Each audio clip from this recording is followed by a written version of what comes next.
I had a sort of Eureka moment whilst I was in university when I sort of realised that if I was going to be successful, then it was going to have to be a bit more than just getting a degree and a qualification. If I was going to achieve what I wanted to achieve, then it had to be me in the driving seat, and it had to be me as my own boss. Be prepared to dream big.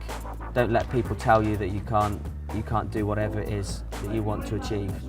Be prepared to work harder than everyone else around you, all of your friends, your colleagues, your family. You've got to be prepared to sacrifice what is necessary in order to get the rewards. There's no success without sacrifice. There's no get-rich-quick scheme or anything like that.